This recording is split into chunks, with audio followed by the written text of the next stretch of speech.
keenya dide Yesus kuno barabara fide kuno dide badinsa keenya dide Yesus kuno baragata fide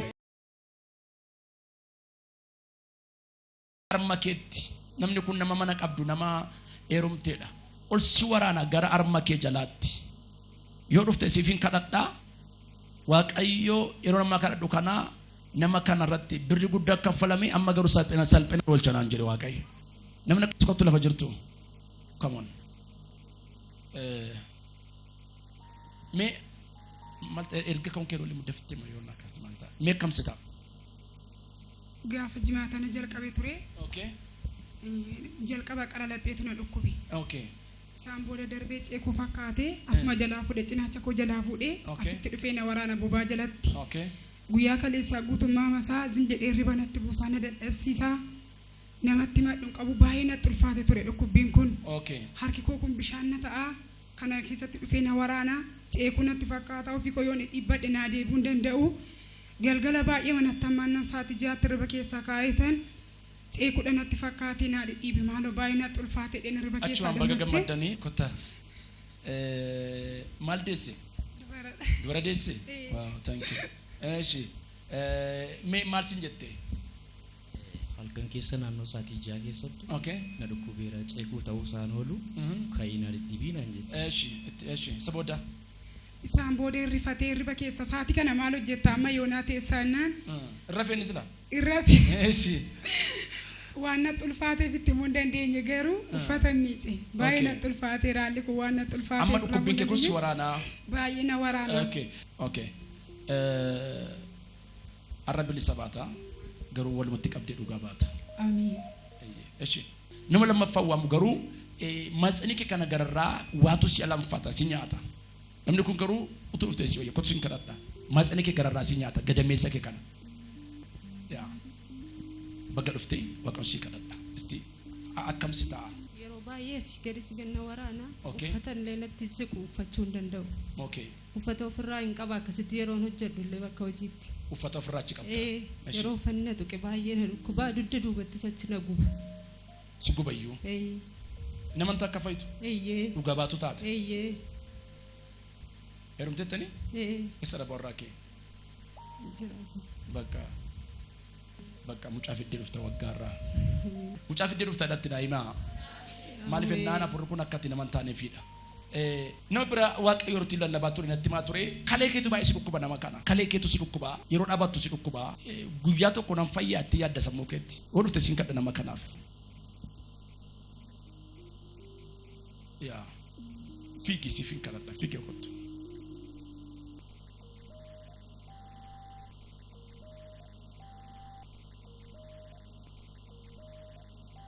okay akkam isaa kaleen kee dandeeyyuu deemu kaasii gadee nagalee na dhukkuba kanatti sirriitti nutti mika nagubas yeroon taa'ee baay'inaan taa'ee hojjedhu naguba danda'een taa'u yeroon irraa deddeeme immoo natti fura qaqayyaramee immoo gosa hin taaneen na dhukkuba isa gubuu na dhiisee deemsa na dhoowwa luka kaasee deemu luka kaasee deemu du'a sun taane bazii already amma angama isaaniin kellee yeroon fincaa'u taa'us naguba sirma socho'u ammayyuu har'a naa wayya malee dhuguma kaleessaa jechuudha dhugaa waaqayyoo I pray for you siin kadhadha na gargaaramee itti buufan asii siif hin kadhadha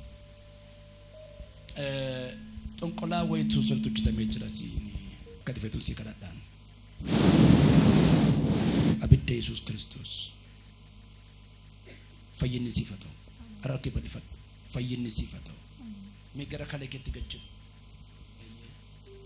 jedha sirriitti dhadhaime akkasuma nukuti maal fa'a gochuu dandeessu duraan akkasii socho'uu hin danda'u yeroo naf tokkos na dhukkuba isti tuttuqe qaamamma mee gajjadhi mool jedhe waan sirri gochuu dandeenye godhe si fayyisira waaqayyo ameen nan dhukkubu na dhukkubaan jiru dabale komishin akkamitti barte sobuun hin danda'amu lakki sobaan jiru natti dhaga'ama akka waan madaa ta'e wayitti amma garuu hin jiru waan tokko hin jiru hurtaan si jallata ishi mee yeroo godonyaan ishee kot ishi amma miidheeru munkee waggaa 5 kot ishi nagaa barbaaddu gudachuu barbaaddu jilbeeffadhaa siniif hin kadhadhu argatti qaba yaa waaqayyo sin kadhadha ijoollee kanaaf mana isaaniitiif nagaa laaddu haadha ijoollee baay'ee ta'an hamilka sammuun ammaa kun jijjiiramee akka gati qaban baran manni isaanii akka gati qabu baran maqaa Yesuus Kiristoosiitiin ameen hojjedha dhaabadha garuu waaqayyo siniif nagaa laateera nagaan siniif haa ta'u galgalli keessan hin badin eebbi cufame gasiifa dhiifamu akka nama waaqotti na dhageessite yoo ta'e boqonnaa guddaatti jiraatta nagaa guddaatu si eeggata haadha ijoollee baay'ee taata waaqayyo haalota ammaa kana jijjiirira siin jedhe Amen. nagaadhaan naqi dhaqi nagaadhaan okay kottu mee erga dhufte waldaa kana sitti dhagaa beekaa Arramu. Harree jalqaba yeroo dhufe baay'ee natti dhagahama. okay Daa'imallee guyyaa guutuu satu baachaa oolchuuf hin danda'ama. Re'ee tokko ishee yeroo na qabuun harkaa fuudhee baadha malee. Qaree laphee kun dugdatti seechina waraanaa. Asuma kana jalaa fuudhee gatee. Maqaa Yesuus Kiristoosiin fayyinni guutuun siif haa ta'u. Ameen. Harkatti na qabaa. Tokko lama sadii. Harki bal'ifadhu. Tokko lama. Yes. Kottu. Laaraa diyamu. Maaltu si dhaga'ame? Waan akka bishaanii bitas kana hoo keessi ga'e darbe. Dhugaa Waaqayyoo. Dhugaa Waaqayyo. Miilaan gajjee hojjetaan dabdu.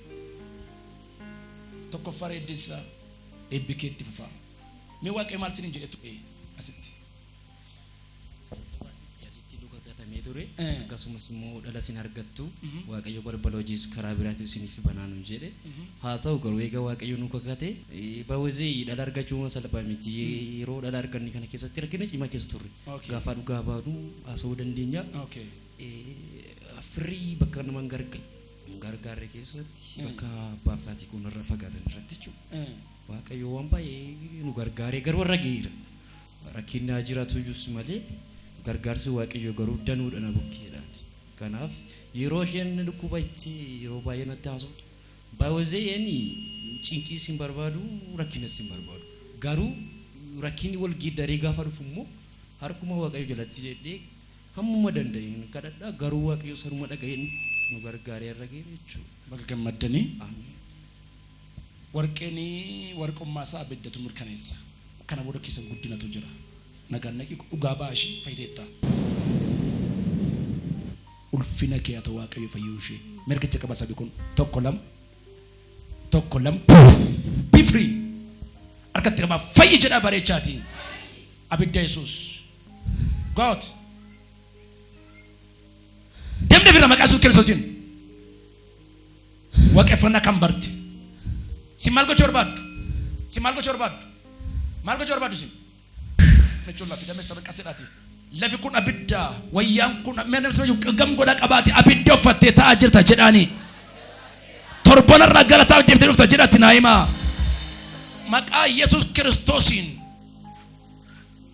ish amma gaaffi ko duwaa deebista dhukkubni keessa maal fa'i maal keessa keessan Cinina eessa ciniin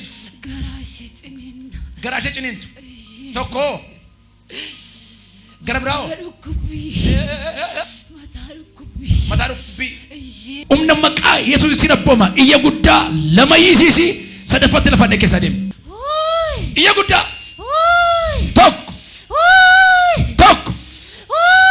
tokko lama isa dhuma jedhera yisiisi lafa dhaqee keessa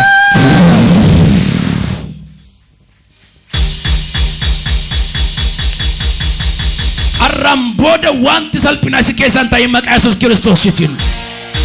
Thank you. Kot. Ati nangaatu jedheetanii sirrattanoo fi amana haalli dhufee darbu abbaako.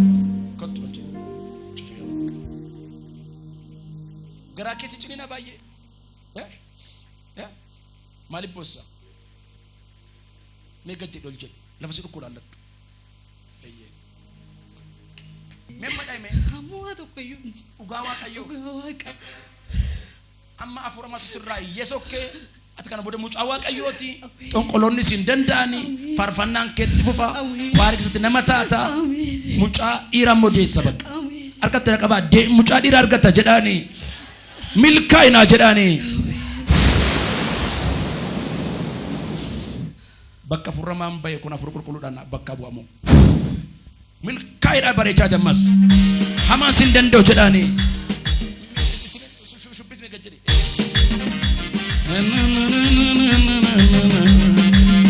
ilillee guddaa isa gooftanaaf haleluuyaa thank you nama galataa ta'eef